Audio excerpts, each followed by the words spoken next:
guys! Today we're going to talk about a couple of movies that I really liked for ballet that really inspired me to get into ballet, and also just to understand what people go through professionally to be in ballet. I started watching these movies I think after I started ballet because I just didn't know anything about ballet. None of my family and friends, well, one friend was a professional dancer, but she really talked about it because later on she worked in the professional like 9-to-5 job. So let's talk about the first movie that I really enjoy.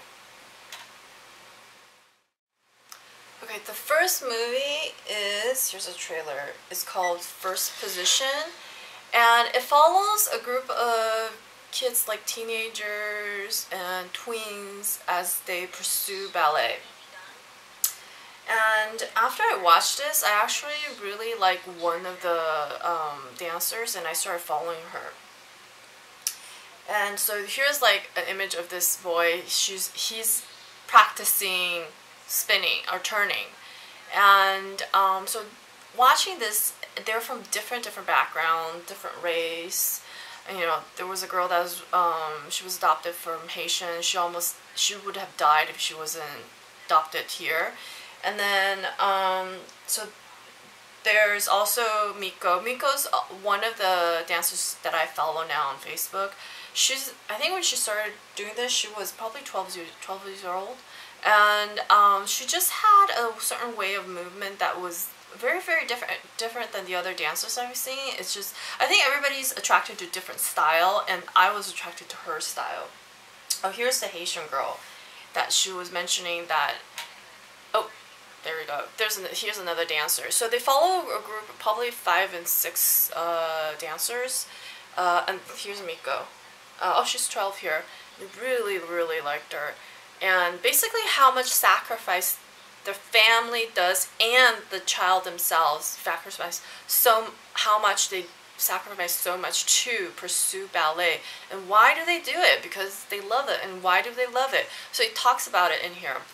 Even the teachers, like one of the teachers I was teaching, one of the boys said that he was like finding this student and knowing that his son was going to I think it's a American ballet company, like his life, it was complete just finding that student and his son going to ballet professionally.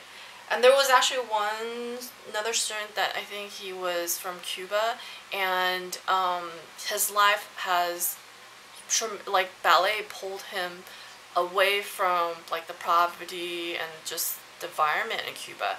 So being recognized for his talent actually brought him to a different life. So this movie was really, like, I want to say, just was really interesting, and I was watching, I think, on Netflix. So if you want to learn more about ballet and how these people become professionals and what they do to become professionals, definitely watch this documentary.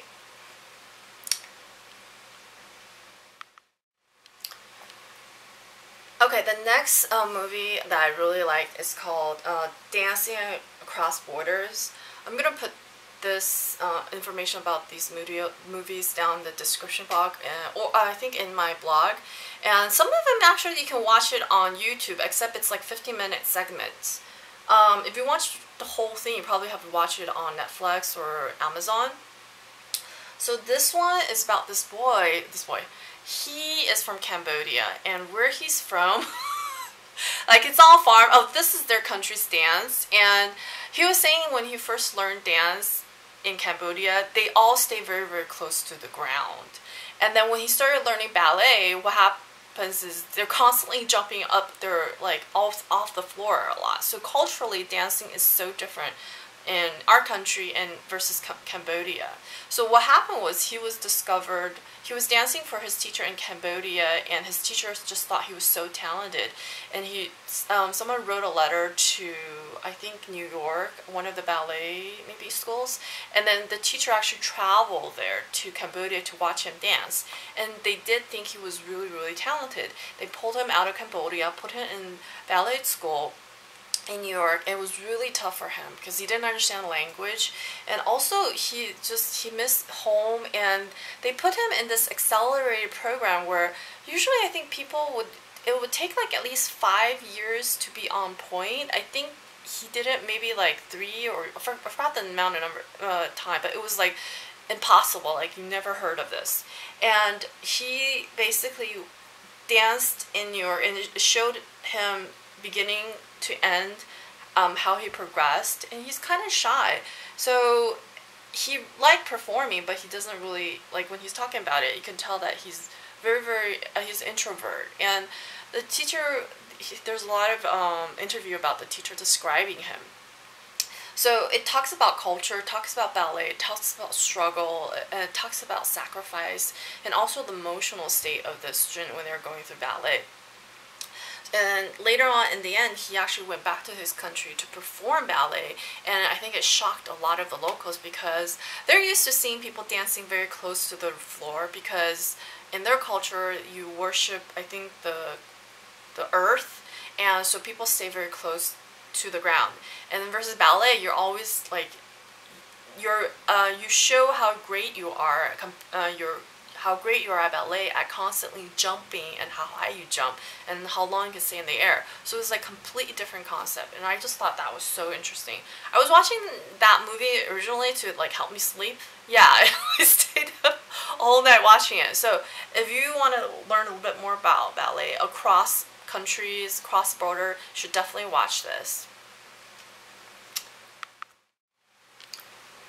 Okay, the next one I actually saw on YouTube, just browsing through some of my favorite dance channels, and this is like a series, and this is episode 1, so Agony and Ecstasy, a year, and then a year with English National Ballet, and I'm gonna put this on the link below so you can watch it too, in my blog, and what happened is, so the previous 2 movies I just described are all about these talented kids. They're probably 1 in a million, and they're they're gonna be very successful. Now this one talks about reality of being in a ballet company. What's dancing? Actually, these people are probably cream of the crops too, because they made it in. Now, they were talking about how they're preparing for a performance, and they didn't have enough, I think, female or male dancers, so they had to recruit like freelancers. And that's when you realize that there's a lot of people who prepare their whole life to dance, and they can't get into a company, and what happens to them. And this talks about it. It talks about from the dancer side or point of view, and then also talks about the producer side of the view, like how much pressure he has, the choreographer's point of view, how they choreograph, and it also talks about like what the dancers go through. Like I think this is the first episode. I think the second episode or the third one, they talk about, basically they invited Paulina, the famous ballerina, to dance. But unfortunately, her visa didn't come through. So, well, who's going to stand in for it? So, the whole time practicing, the standing was practicing. She's also a principal dancer for this company. But it seems like, she's only dancing if Paulina doesn't make it. And, that's kind of like, that mentality is very, very tough on, I don't know, it would be tough on me. Like, I prepare all this time, and am I going to dance? I don't know, And she actually says she prefers not to dance because it's too much pressure. So I thought this was really interesting. It kind of sees the reality of what happens to professional ballet dancers or ballerinas. And then also the main male principal dancer that was supposed to dance with Paulina, he was like, I don't know, 20 or something, and he just came out of Europe, and he was just like, every time the teacher's like, or choreographer is like, no, don't do that, and he's like, like, he's just he's like specialist. I think probably he doesn't even understand what's going on. So I thought that was really interesting too, and it kind of explains to me like this is the principal dancer that was going to stand in the spot if Paulina doesn't do it. And, she's about 40, and she does talk about how, the age affect your ability to dance, and it talks about like this is a really brutal profession, art or sports. Like, you know, you can think of it as all that, you know, art, sport, performance. It's like you're acting, it's an art, and then also you're an athlete. And so I really enjoyed this. It explains to me a lot why one of my friends who was a professional dancer decided to quit and then decided to just work in corporate world. So if you want to watch something more realistic about ballet professional world, you should definitely watch this. It's called Agony and Ecstasy, a year with English National Ballet. So I hope these 3 movies will give you guys an idea of what, you know, help you guys understand more about ballet. Just like me, I didn't understand it. I mean, I used to go see performance when I was in college, but that's about it. But then I got more and more interested in it. And these documentaries actually inspired me to go to my dance studio a lot more. So I hope you enjoyed this video. And so I'm gonna start doing giveaways. Like, this is something I found in Taipei. I loved it. It's like a portable perfume spray. And how it works is you would, if this is your perfume, you take the top off. All you have to do is put the bottom of this perfume bottle, to this, and then just squeeze, and you'll notice the perfume is going to in your portable one, and you'll see the line here going up. Okay, so I love this so much. I was like trying to look online where to get this, and the funny thing is I can't find it. I can't find it in the US, and I actually can't find it in Taiwan too. I was like, where do they sell this besides in stores? And look at how they package it. It has no brand, nothing. But I've been using this for a while, and I really, really like it. So I'm going to do a giveaway, and how I'm going to do it is, first, if you have to like and subscribe to me on my channel, and then put in your comments what color of this do you want. I have a couple colors. I have silver, white. It's actually on my blog. You can look at my blog for the colors, and so do a hashtag and say what color you want. And then also because for me to send it to you, I would have to pay shipping, and then I think one time I shipped somewhere and it cost me $20 to ship something. So also do a hashtag of what your city is, what city is, and also what your PayPal account is. I'm going to put all this instruction in my blog so you can read it. So basically, you know, like and subscribe me, and then hashtag what color of this you want.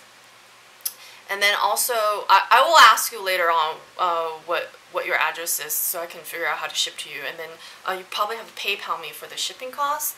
And then also, the first person the person who shares my Facebook of this post the most will be tracked. Will be tracked, and then I will actually guarantee send you one. The second one I'm going to give out is the person who has the funniest comment on this video, and it's being voted by other people. It would say top comment on YouTube. You're going to get one too, for sure. The third one I'm just going to randomly pick based off the people who comment in the YouTube section. Okay, so I'll put all this in my blog, and I will announce the winner in 3 months, in December. And you will probably get this before Christmas. Alright, I will see you guys next time. And if you have any questions, comment below, or tell me what your other favorite ballet movies are. I definitely want to see more fun and interesting, not the ones that can make me fall asleep. Oh, actually, no. Tell me the movies that make you fall asleep, because I actually need to watch those when I'm having problems sleeping. That's how I felt dancing across borders, but it actually made me stay awake because it was so interesting. Okay, alright, I'll see you guys next time. Bye.